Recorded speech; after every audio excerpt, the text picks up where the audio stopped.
আসলে আমি 2 থেকে 3 মাস এই জিনিসটা রেখে দিছি। আমি যদি আগে জানতাম আমি আরও আগে রান্না করতাম, এত মজা হবে। তো ব্লগ বাই তাহমিনা থেকে আমি তাহমিনা। আসসালামু আলাইকুম, কেমন আছেন সবাই?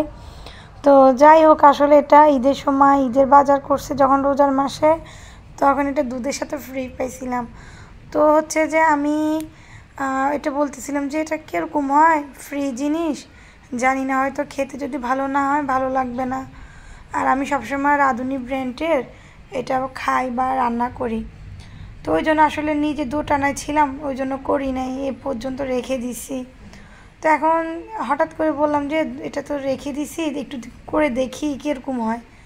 তো আসলে বিশ্বাস করেন, আমি এত ভালো লাগছে আমার কাছে, আপনাদের ভাইয়ারও ভালো লাগছে, তার কাছে শুধু একটু ঝাল দিলে আরও ভালো লাগতো। তো হচ্ছে যে আপনার ভাইয়া তো এমনিতে ঝাল বেশি খায়, এমনি কিন্তু খুবই ভালো হয়েছে। আর আমি বলছি না, আমি কল্পনাই করতে পারিনি যে এত ভালো হবে। যদি আমি আর এত ভালো হবে তাহলে আমি অনেক আগে রান্না করে ফেলতাম এই রেসিপিটা। তো যাই হোক, একে একে আমি, যেহেতু এটা গরু মাংস দিয়ে রান্না করে, কিন্তু আমি গরু মাংসটা এখানে ইউজ করি না, যেহেতু আমাদের একটু অ্যালার্জির প্রবলেম আছে। আর ওষুধ যেহেতু চলতেছে আপনার, এটা মাংসটা ডাক্তার নিষেধ করা হয়েছে খাওয়ার জন্য না। তো সেই জন্য আসলে আমি মুরগির মাংস দিয়ে আর কি, আমি আসলে গোস্তটা বেশি চলে আসে, ওই যে বললাম না একটা ভিডিওতে আমি এটার কথাটা, ওই জন্যই। তো যাই হোক, আমি একে একে সব মশলা দিয়ে নিচ্ছিলাম। আর এই তো আমি দেখাই দিলাম, এই যে এটা আমি হালিমটা ফ্রি পাইছি, 2টা প্যাকেট পাইছি আমি, 2 কেজি দুধের সাথে ফ্রি। হ্যাঁ, তো এই তো আসলে আমি বিশ্বাসই করতে পারি না যে এই হালিমটা এত মজা হবে। আলহামদুলিল্লাহ, অনেক ভালো লাগছে, মজা হয়েছে। তো আমি আগে মশলা দিয়ে কষাই নিছি মশলাগুলো ভালোভাবে, তারপরে আপনার আমি এই যে আর কি আপনার মুরগির ইয়েগুলো দিছি, কি বলে যে মুরগির মাংসগুলা আর কি।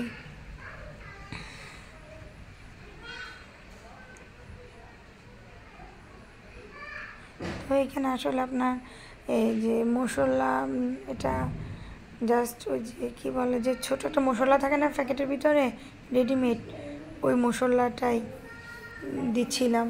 আমি ঘরোয়া মশলা প্রথম দিচ্ছি, এটা হচ্ছে হালিমের সাথে যে রেডিমেড মশলাটা, ওইটাই। তো ওইটা দিয়ে আমি ভালো বলে একদম কষাই, তারপরে আমি মাংসটা দিব আর কি। আসলে আমি মাংসটা বাজি রেখে দিছি এক পাশে, আর পাশের চুলে আমি গরম পানি বসাইছি। জানি না ইদারিংয়ে আজকে 2টা দিন কি আমার চুল থেকে কালি উঠতেছে। তো আমি এই তো মাংসগুলো আপনার একদম, আমি একটু পেঁয়াজও রাখছিলাম মাংসটার সাথে, তো ওগুলো একটু বেশি লাল লাল হয়ে গেছে। তো যাই হোক, এই তো মাংসগুলো দিয়ে দিলাম।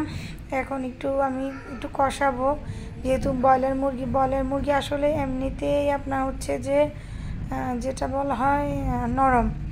তা আমাদের এদিকে না আমরা ফার্মও বলি, এটা নর্মালি নোয়াখালীতে, জানি না কে কোথায় কি বলে।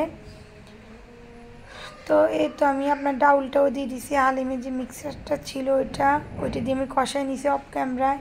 তো এখন গরম পানি দিয়ে দিচ্ছি আর কি আমি। এটা আসলে নাড়তে হয়েছে, অনেকক্ষণ নাড়ছি, না হলে নিচে লেগে যায়, যেহেতু না নাড়লে। তো তারই সাথে বলে দিই, যেহেতু এতটুকু দেখিয়ে ফেলছেন, আর একটু দেখে যান, দেখে যদি ভালো লাগে লাইক কমেন্ট একটু শেয়ার করে যাবেন। আর আপুটাকে একটু সাপোর্ট করে দিবা প্লিজ। আপু এখনও অনেক কিছু শিখার আছে, অনেক ছোট একটা চ্যানেল আপুর। এই চ্যানেলটা একটু বড় করার মতো, এগিয়ে যাওয়ার মতো, প্লিজ আপু একটু সাপোর্ট করো। তো এই তো প্রায় আমার হয়ে আসছে, যে এখন হয়ে গেছে, কেন এটা ঠান্ডা করলে আপনি আরও বসে যায়। তো সেই জন্যই আমি এখনই একটু পরে নামিয়ে ফেলবো। এই যে ঢাকনাটা দিয়ে দিলাম, কমপ্লিট। এই তো আপনাদের ভাইয়াকে নাস্তা দিয়ে দিলাম আমি সকালবেলা। এটার সাথে একটু লাচ্ছি করছিলাম হালিমের সাথে, আর কাঁচা রুটি বানাইছিলাম আমি, পরোটা বানাই নাই যেহেতু তেল। ও আপনার ভাইকে এভাবে দেওয়া, তো ওরাও বলতেছে ওরা সেমভাবেই খাবে, তো ওদেরকেও সেমভাবে এনে দিলাম, এই আর কি। তো তারই মাঝে আমার বাসুর ফোন দিছিল, আসলে আমার শাশুড়ি বুদ্ধতা, উনি বলতে পারবে না, তো ওর ফোন আসলে কেটে গেছে, ওই জন্য।